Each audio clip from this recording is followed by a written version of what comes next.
All right, here you go. This is wheel hoe in Cedar City back here. This is another Iowa thing. This was built by the Standard Tool Company in Montrose, Iowa, the home of the midget cedar. But they also built wheel hoes of all different kinds of configurations. I've got some other standard hoes, but this is a Model 20, and it's in excellent shape. This particular one says Keen Cutter on one side, because not only did they build them to sell for themselves, but they built them from Keen Cutter, which was a huge hardware and tool company. It says Standard Tooling on one side and Keen Cutter on the other side. This is an Ohio implement. Cylinder seeder. You plant with these little cylinders, much like a jang. The jang technology is not new. It's been around for over 100 years. This is a 1903 seeder. Wow. It's very, very, very simple. You change your setting by the cogs on the side here. This I had over to Jill's. This is a Darren Mosser, late 1800s, early 1900s spring hoe. And you just move the handles in and out. That's why it has no cross piece on it.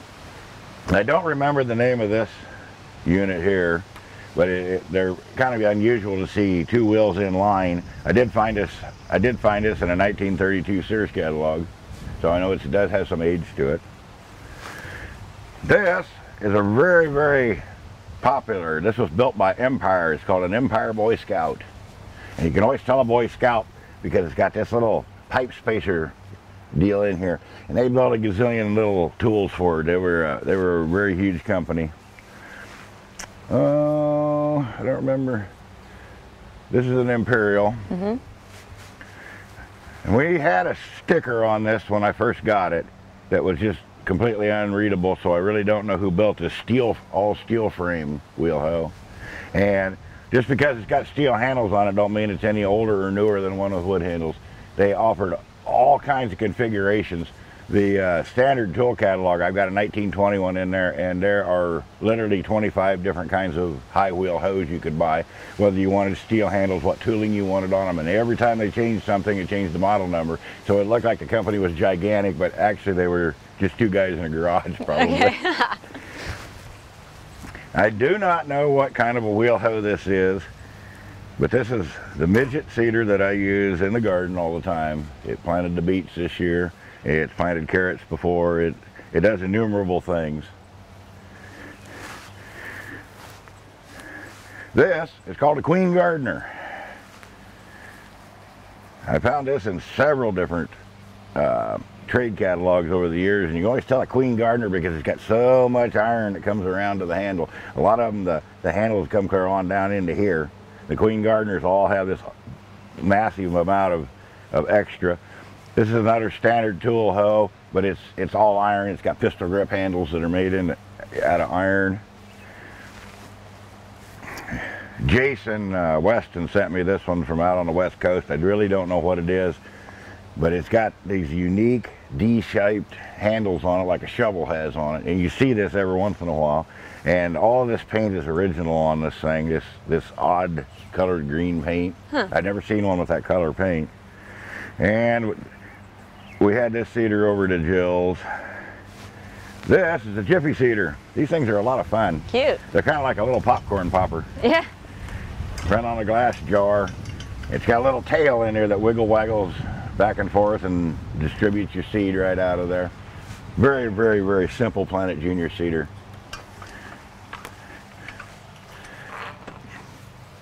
This is another cedar of the standard line, but it's got these all important little crust breakers on them. Okay. And this thing, I've used this 2 or 3 times, and it works really good for breaking the crust off of the ground. They also made like a stirrup hoe that went underneath this. I didn't get the stirrup hoe piece when I got this piece, which I think I could easily fabricate one, but. So you can put a cedar on behind that? I can put a cedar on this. Okay. If you want to put a midget cedar on one of these, you have to have 5 inches between the wheel and the front of this. Okay.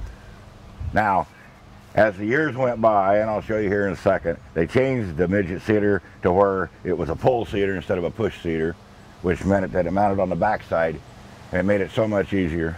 This is a pair of Empire Boy Scouts right here, just to show you the different kinds of things that come on them. When you get 5-prong weeders, the midget cedar bolts right onto these things. Oh, wow. They're very, very simple. There was gazillions of these made. This hoe here is probably all original with its original paint.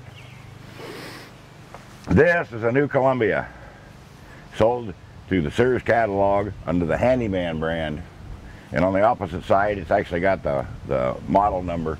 This Columbia cedar is also a cylinder cedar. The cylinder cedar technology is very, very old, and Jang has nothing on anybody, because these things will outlast any old Jang. I mean, look how old it is already. The biggest thing that kills these things is people lose the parts. But I actually managed to get 3 cylinders with this cedar. Can you find new cylinders for these type of cedars? You have to make them. Okay. And they're cast iron, so it would be fairly difficult. This little jewel is a Wright cedar, made in 1920. And the only thing I'm missing off of this is the little door that covered it up. It actually has a little tiny seed plate in it, like an earthway. Inside of here, it's very easy to change. You just take out one bolt and a set collar, but I restored this. It was completely locked up and rusted 2 years ago when I got it. Oh. It's even got a patent date on the back of it. Wow. Never have planted anything with it yet because I don't know what to put in it. Okay. This is another from the standard line. The cedar was completely in a wreck when I got it.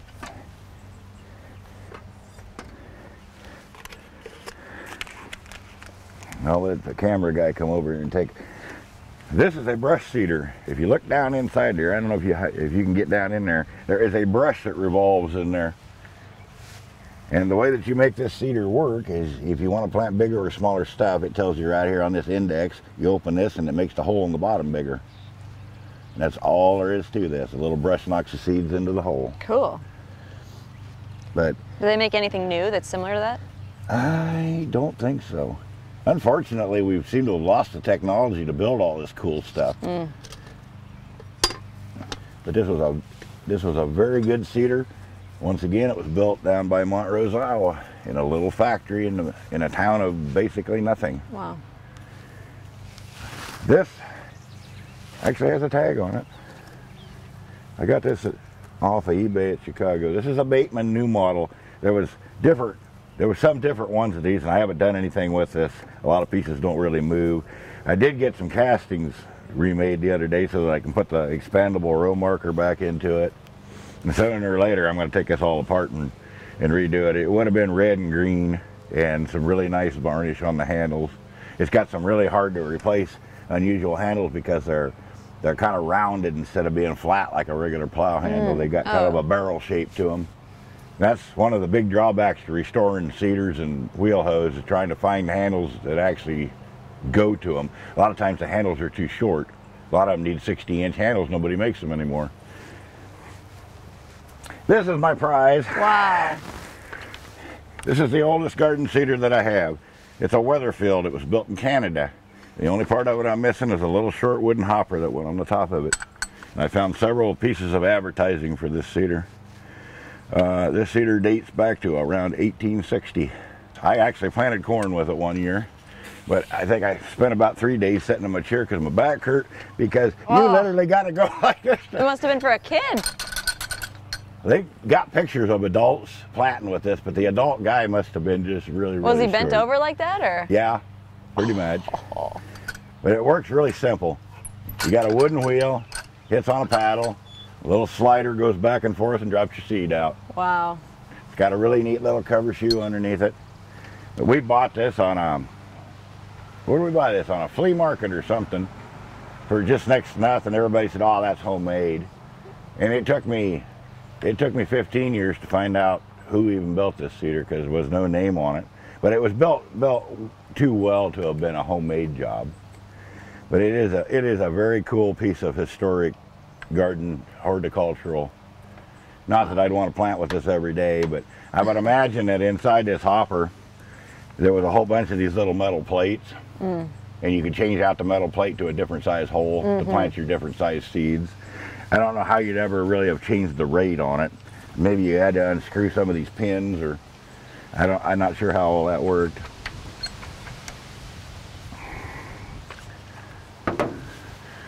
All right, once again we're back to standard, which standard tool became American Fork and Hoe, which became True Temper.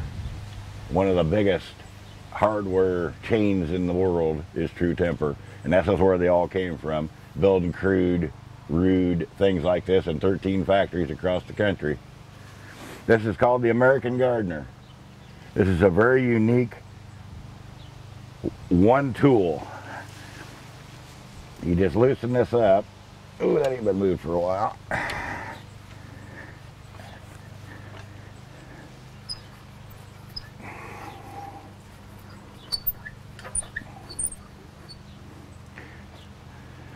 The whole assembly,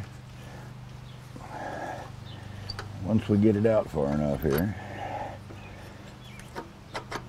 the whole assembly rotates. This is how you change the tooling. Cool. There was actually 3 toolings sold with this. One of them was a star pulverizer like that, which made it a different model number, but you always got 3 toolings. This one only has 2 left on it. The really old ones of these have a big hand wheel. It's really ornate, like a big water faucet. Huh. And then later on they went to this in here. But it's just a simple thing to change this tooling. And it was well ahead of its time.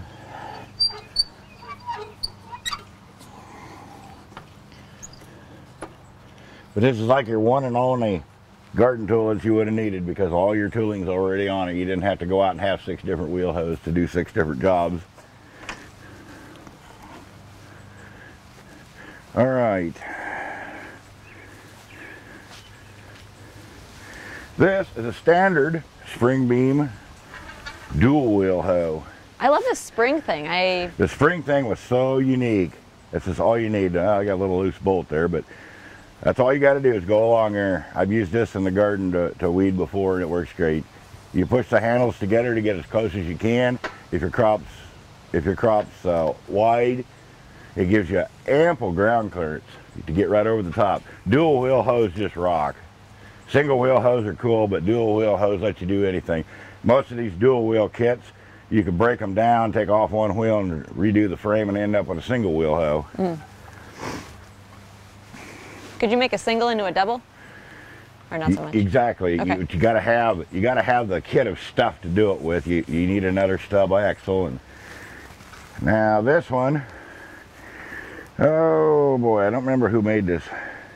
But once again, it was sold through Sears and Roebuck under the Handyman name. Handyman was their big trade name. This is a really nice dual wheel hoe. It's very sturdy. This is a late model Planet Junior dual wheel hoe. And I'm pretty sure that this one here you can take out pieces and make it into a single. This is the coveted prize by everybody on Facebook right here.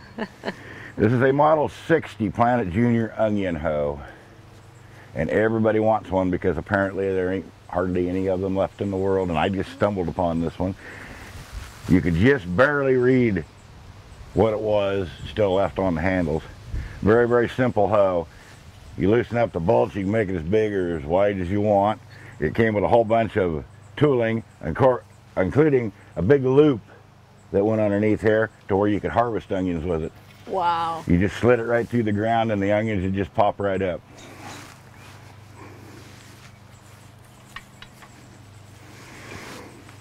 Okay, we'll start right here with this one. I have a real passion for cedars. I actually had a lot of cedars before I ever had wheel hoes. Okay. This is a very late model. It's called a Danville Cedar. Most of the time you see these sold under the David Bradley name because David Bradley sold more of them than anybody else. This one here is a regular Columbia. This is the number 2 model in a series of at least 3 that we know of. I planted Indian corn with this the other day. Actually, I did it on Sunday and it's already up 2 inches and got 2 leaves on it. Once again, this is another one of those cylinder cedars. You can see the big cylinder down inside there. Works really simple.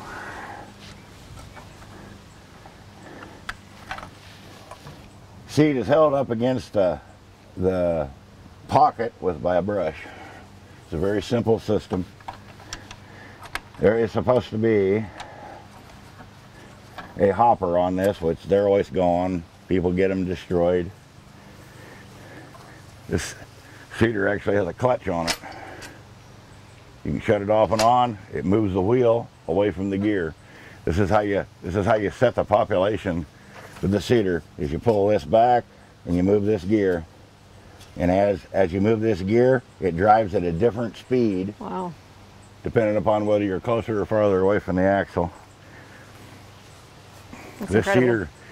This cedar is excellent. It's just like I say, I don't have anything in here that I don't at least try to use once. A lot of times I'll go through and restore them. That way when I try to use it, I've got a good working piece of machinery instead of something that I got to fight. And I didn't really have time to work on this cedar, but I wanted to use it. And everybody's been waiting for me to use it. So we went out and planted 2 rows of corn with it. All right. This here are probably the best 2 Planet Junior cedars that they ever built. This is a number 4. That's a number 300A. That is the go-to cedar for the whole United States. They put these cedars on gang units. They come in push versions, they come in tractor versions. You can do all sorts of things. I planted 4 rows of very, very nice looking carrots out there this year with this cedar. With a 4-inch scatter shoe, which is an option that you had to buy. And carrots, it's just excellent because instead of having them all jammed up on top of each other, you got them in a almost 3-inch wide strip. These cedars work by having a little auger in here that passes seeds through a hole in the plate. And you decide where you want that by this little lever right on here. You can make the hole smaller, you can make the hole bigger. There's 3 different ones of these plates that come with these cedars. That's all you need to run this cedar. It'll plant absolutely everything except for corn. The reason it won't plant corn is corn has to be singulated. This fits right on this cedar by just a simple cam lock. This will singulate seeds of corn into individual. The setting of the rate of it isn't exceptionally good, but you can't plant corn with that cedar because it will absolutely drill the corn an inch apart, which is way too much corn. This puts it more 6-8 inches apart, and it just takes literally seconds to change these cedars over. You're just flipping the cam lock and you lift this whole unit right up out of there. Wow. The only tricky part about it when you put it back together is you got to get this through the hole down there on the drive wheel. These are the all important pieces. Once again, when you get stuff, you got to make sure you got all the important pieces. If you notice, we got 3 little bars here. They all got a different size hole in them. Okay. Because all corn seed ain't the same size. It works very, very simple. Little bell crank goes in the back here.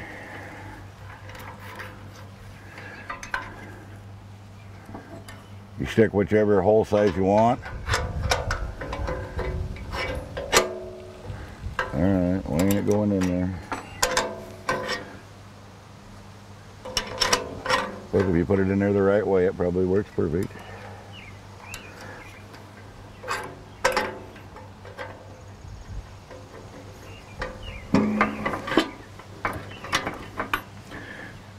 There, you can tell I've used this thing a lot. I had to make this rod because the original one was missing. It took me a while to figure out the stroke of this. As this turns, this goes back and forth. Well, when it stays on there. Alright, that's what this does. As it goes back and forth, wow, the holes pass through and drops the seed right out the bottom. That is slick. They engineered this all out to figure out the timing of this so that they know how many seeds per foot as the average person walks along. They did the same thing on the drill part of this. There's a little chart on the lid that tells you that you should have like 18 green beans in a foot, or I don't remember exactly what it is, but that's how it's based as to how fast that little auger goes and how fast you're walking along and what size that hole is, it'll let so much seed out, and then you just go from there. Always test cedars on a floor. Don't just stick them in the garden, because you're going to end up with either nothing, or you're going to end up with so many you're going to be out there getting rid of the competition. Always test cedars out, because you gotta know seed varies so much. The seed that we got now ain't nothing like it was 100 years ago when these cedars were made. But this is a really cool attachment. Now you can plant corn with a Planet Junior. All right. These are more midgets. This is the last versions of the midgets. The factory at Montrose finally closed in roughly 1932, which a lot of businesses did during the Depression. They built them in Fort Madison, which is just a hop, jump, and skip away from there. And pretty much they were all painted brown at that time. There was a few red and green ones. The wheel style was changed. This was probably a cheaper wheel for them to make than the spoked one. But they do the same basic thing. I know we got our good camera guy that can get the pictures of this. It tells you right on this cedar whether it's closed, whether you want to plant lettuce, onions, parsnips, beets.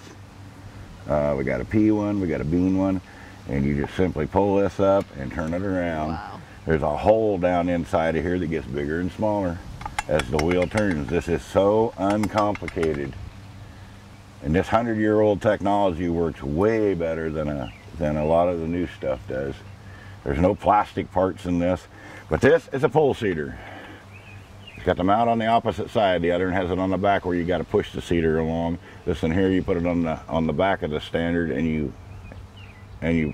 move it the different way, and it'll fit on a lot more different things. It's got easy depth adjustment here.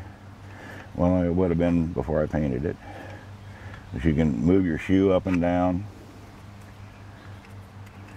I actually got me a guy out in West Virginia that will custom make these two most commonly broken parts. And this is just simply its big brother. This is the number 2. Same basic system. Turn the wheel, drives the star. The tube rotates with a hole in it, and the seeds fall out the bottom. It can't get any more simple than that. It's amazing. And when you got a brand new one of these, I think this one sold for like $9 and that one sold for like $4. Or you can buy an Earthway and for like, what is it, 75 or 80 bucks and fight it for the rest of your life.